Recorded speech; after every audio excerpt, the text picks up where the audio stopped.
BJP भी आपसे खड़ा कर रही है। बीजेपी भी हम अपने इमेजिनेशन का हमारा मैनिफेस्टो गिना रही है, भैंसों की बात कर रही है, ये वो जो हमारे मैनिफेस्टो में है ही नहीं। बीजेपी अपना मैनिफेस्टो क्यों नहीं गिनाती? बीजेपी ने किया है 10 सालों में, इतना सारा काम किया है। इनके नेता हर जगह कहते हैं कि इतना काम हुआ है कि 70 सालों में इतना काम नहीं हुआ, और कांग्रेस ने 70 सालों में कुछ नहीं कहा। तो गिनाए ना कि क्या काम किया है, बताएं क्या काम किया है, कितने रोजगार दिलवाए हैं। 70 करोड़ बेरोजगार क्यों घूम रहे हैं देश में? 45 सालों में सबसे ज्यादा बेरोजगारी क्यों है देश में, अगर इतना काम किया है इन्होंने? बताएं, हमारे मैनिफेस्टो पे क्यों अटके हुए हैं? अपना भी कोई मैनिफेस्टो होगा, अपनी भी कोई योजना होगी कि हम बेरोजगारी को कम करेंगे, हम महंगाई को कम करेंगे, हम किसानों की क्या मदद करेंगे, उसके बारे में क्यों नहीं बोलते?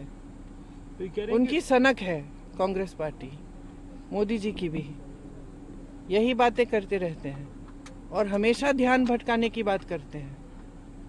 जो ठोस बात है देश के लिए, देश की जनता के लिए आज तक नहीं की है, और वो जानते हैं, इनके सारे नेता जानते हैं। अगर ठोस बात पे उतर गया चुनाव, अगर बेरोजगारी, महंगाई, किसानों की जो मुसीबतें हैं, मजदूरों की मुसीबतें हैं, इस पे उतर गया चुनाव, तो किसी भी हालत में नहीं जीत सकते, क्योंकि कुछ किया नहीं है उन्होंने।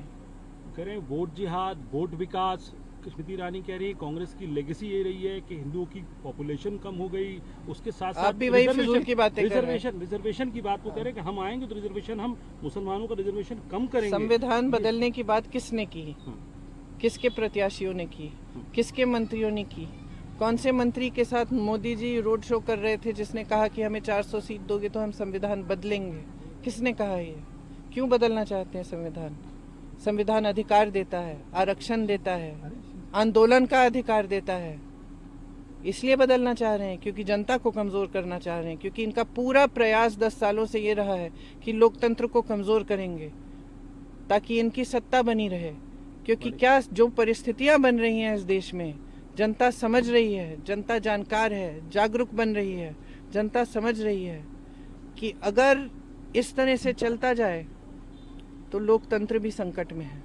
मणिशंकर अय्यर के एक बयान को लेकर पाकिस्तान की भी अब एंट्री हो गई कि पाकिस्तान के लिए बड़ा सॉफ्ट कॉर्नर है। ये देखिए मणिशंकर अय्यर कब का बयान है बाय द वे? पुराना बयान कब का? लेकिन आ जाएगा। नहीं, कब का है? तो हम उसकी चर्चा अभी क्यों कर रहे हैं?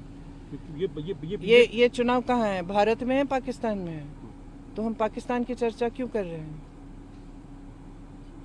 और आप ये सवाल क्यों कर रहे हैं? आप मुझसे पूछो ना, बेरोजगारी के बारे में पूछो। भारत में सबसे ज्यादा बेरोजगारी है 45 सालों में, इसके बारे में पूछो। मोदी जी से क्या पूछते हैं? कभी मौका मिलता है आपको ऐसे उनका इंटरव्यू करने का?